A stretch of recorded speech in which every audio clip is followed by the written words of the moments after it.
I'm just inspired by seeing you, those of you from Utah County, from Davis County, from Sevier County.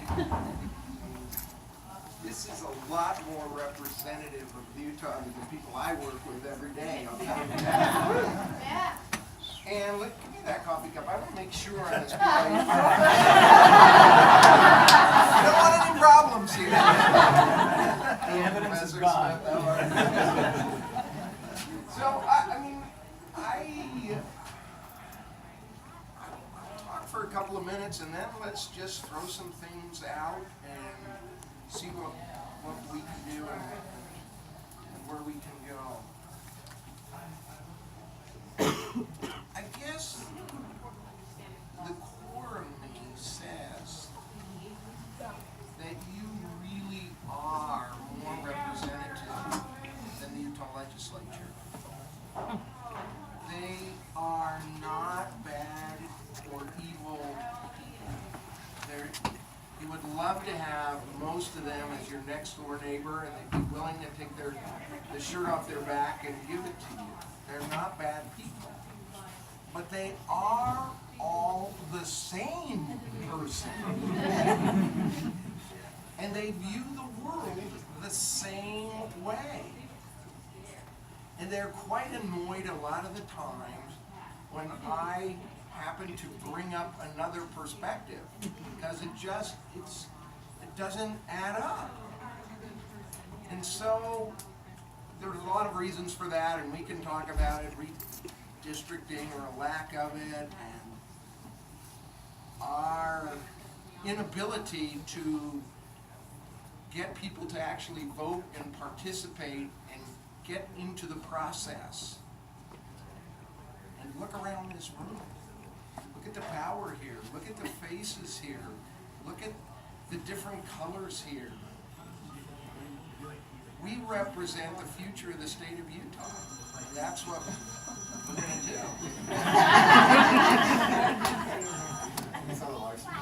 I'm sorry, President Trump, I'm staying.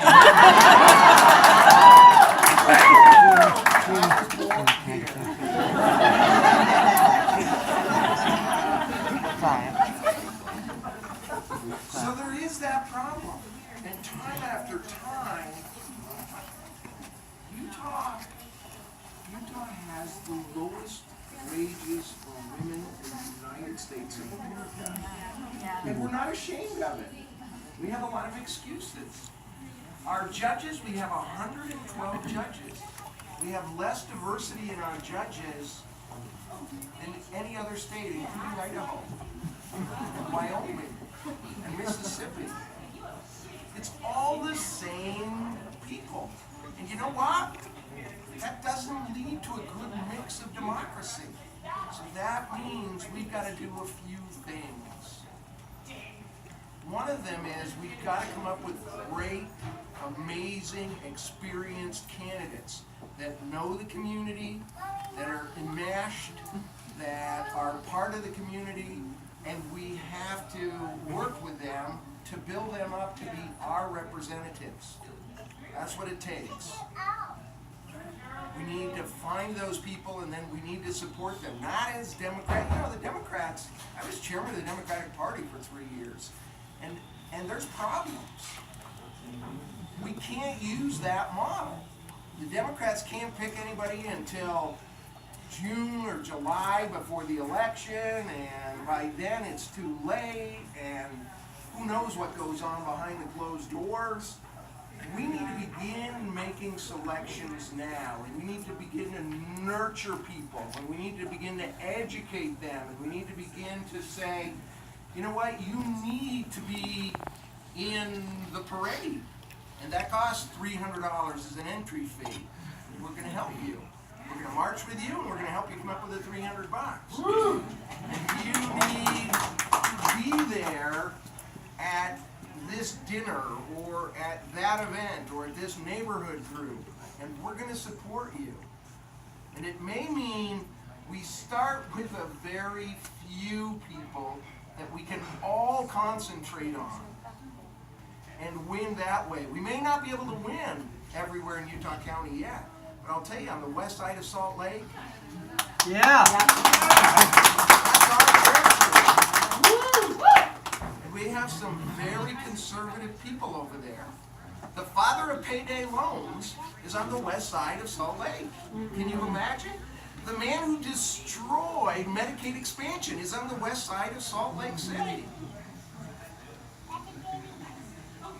We have a law in Utah that says payday loans have to report their interest rates.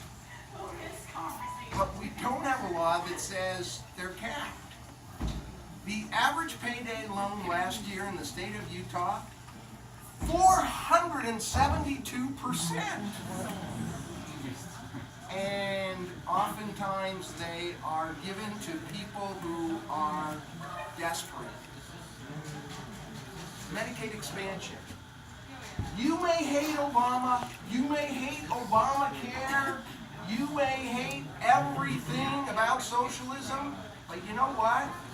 It is illogical, unscientific, unreasonable, and stupid to turn down Utah's share of Medicaid expansion. Yeah.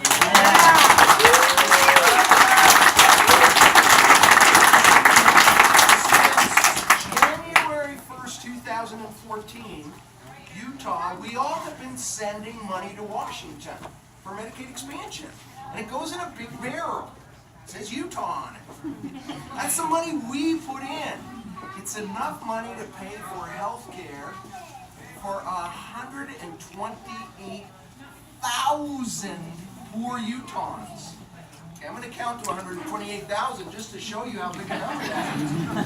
1, 2, it's 128,000 Utahns. You know how much money that is?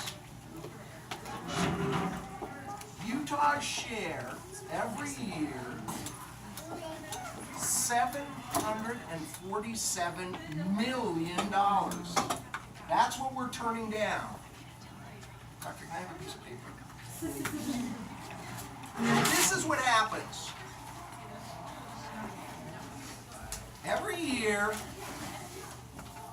the governor goes out to the state mailbox, and he opens it up, and he pulls out the letter, and it's not a refund check, but it's Utah's share of Medicaid expansion for $747 million to provide health care, life-saving health care for so many Utahns.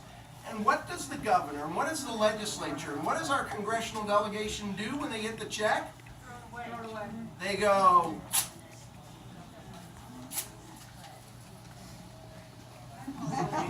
there! That will teach them in Washington. Yeah.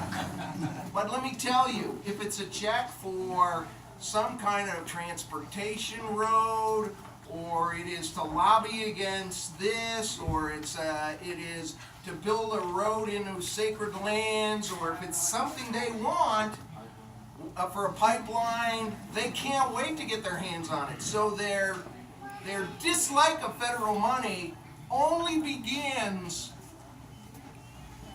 when it's going out to the poorest among us. One more example about education.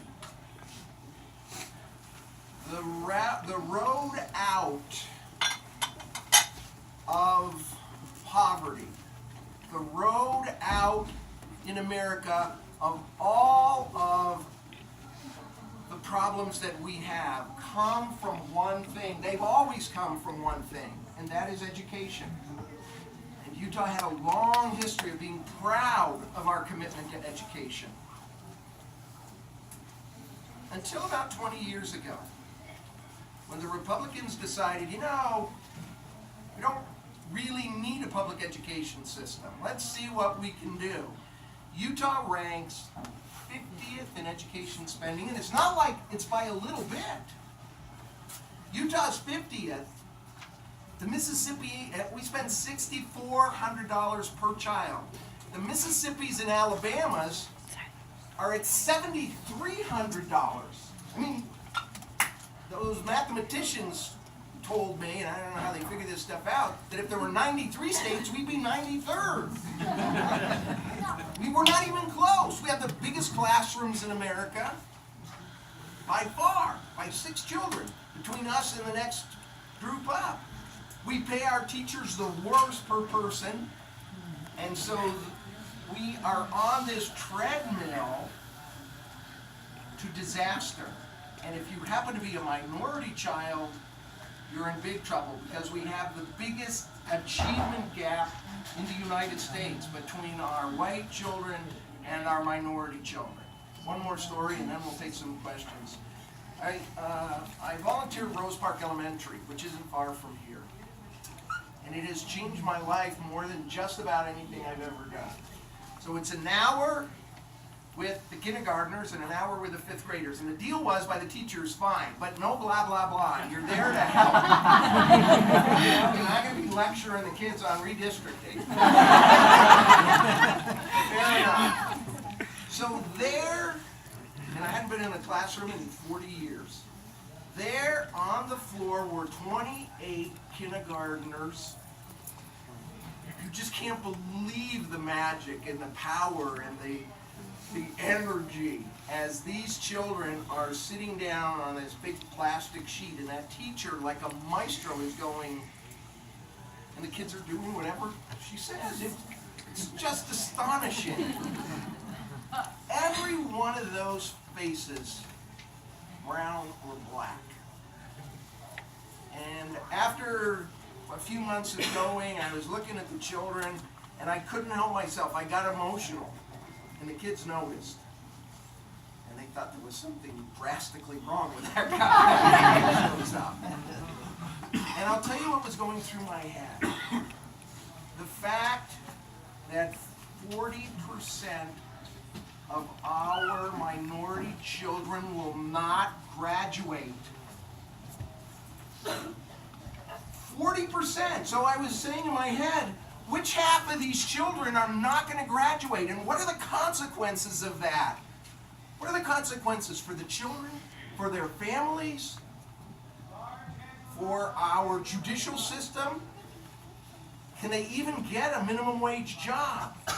And so when I hear the governor smugly talking about how education is just wonderful in Utah and we're doing great, and I think of those children, and I think of the lowest funding, I think, what alternative universe is Gary Herbert and this legislature in?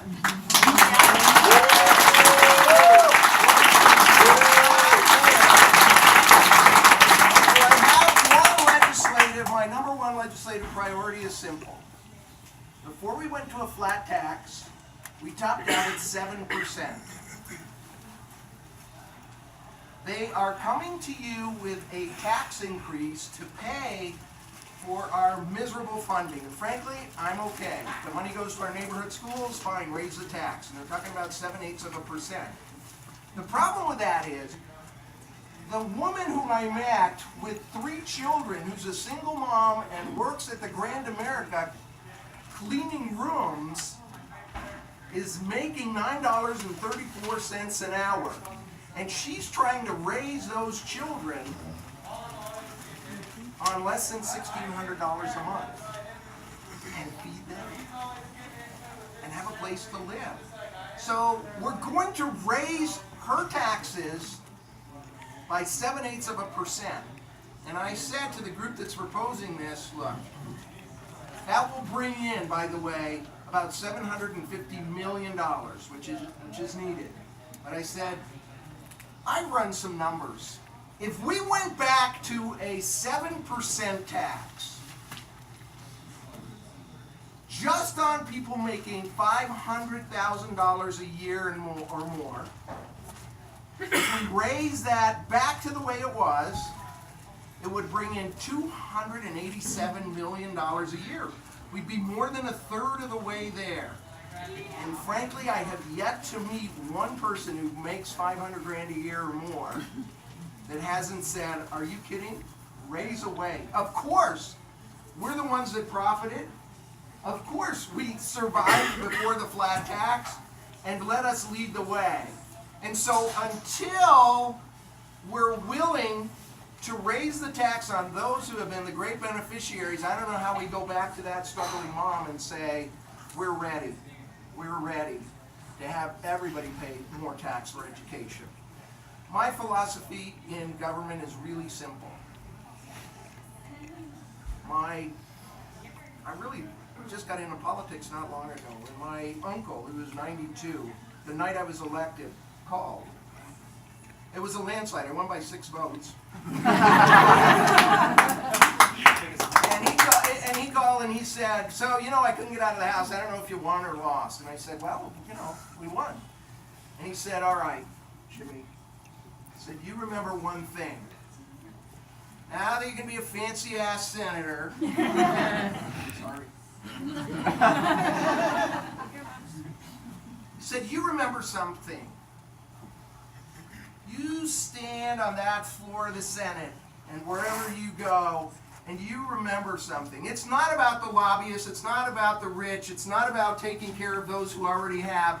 You think of your grandparents who came over here in 1917 from Greece because there was no food and there was no jobs and there was no hope. And you remember that they worked their whole life and never owned a house, and never owned a car, and never earned above minimum wage. And they sacrificed their son in the Second World War. And they never had a moment, either of them, despite having 7 children, that they didn't have 2 jobs. Your grandmother usually bringing laundry and doing cooking and doing things. So as you stand there, you be thinking about them, and every time you make a decision, you think, how would that affect your grandparents? The most enriching, inspiring moments I have are when I look in the face. I met with a group of our dreamers, our DACA kids the other day, who are panicked, justifiably so. And when I looked in those eyes, I saw my grandparents. And as we see, like we're seeing today, tinges of an ugly, miserable, awful time in our history, we do not have the choice of staying silent. I beg you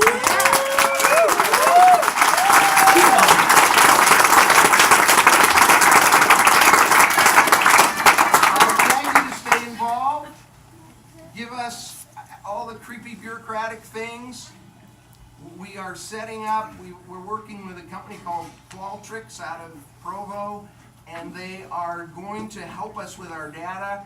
And soon we're going to speak with a roar directly in legislators' face like has never been done in the state of Utah. Thank you for letting me come.